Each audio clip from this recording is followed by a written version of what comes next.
Alrighty, that video always gets me fired up there. Always a lot of fun watching that one. But if you're looking for a fun, new, and unique way to play a fantasy football, check out Flex Fantasy.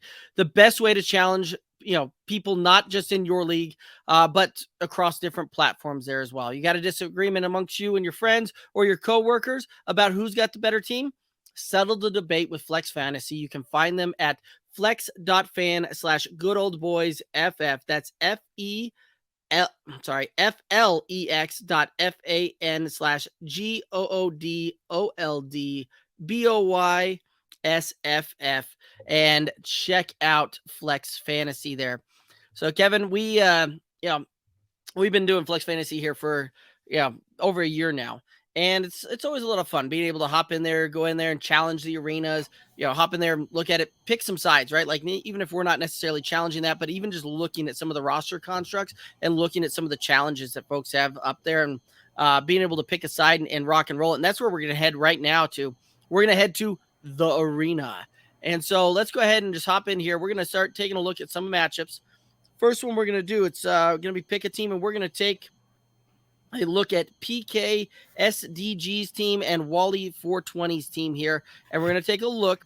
This one here is a best ball format.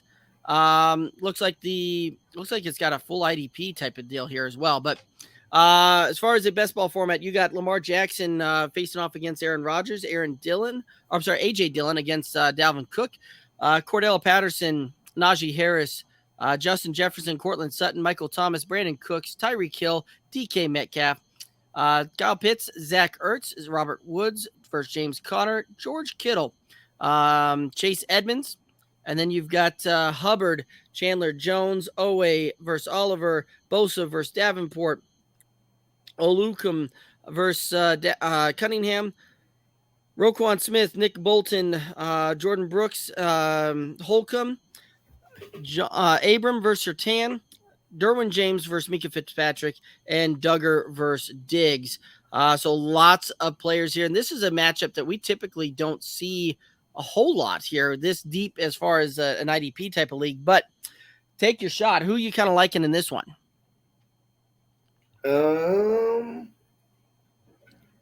Man, I think I'm leaning towards PK SDG's team, and it's because of the IDPs. Mm-hmm. I think offensively, it's easy to say, well, Lamar's better than Aaron right now because Aaron doesn't have anybody to throw to. But Dalvin Cook and Najee Harris are a force.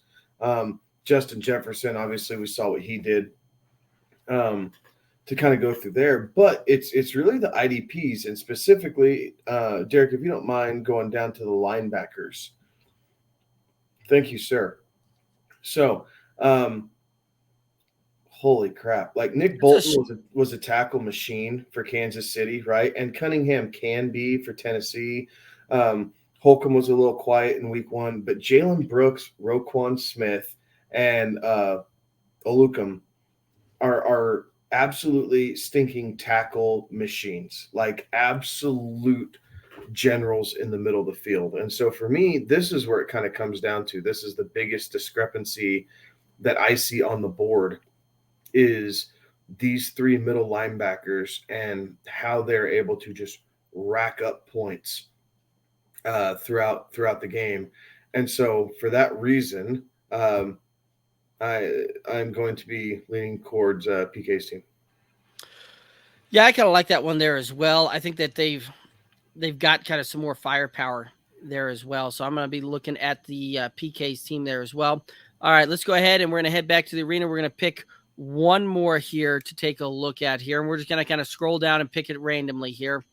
Here we go. This will be the guy right here.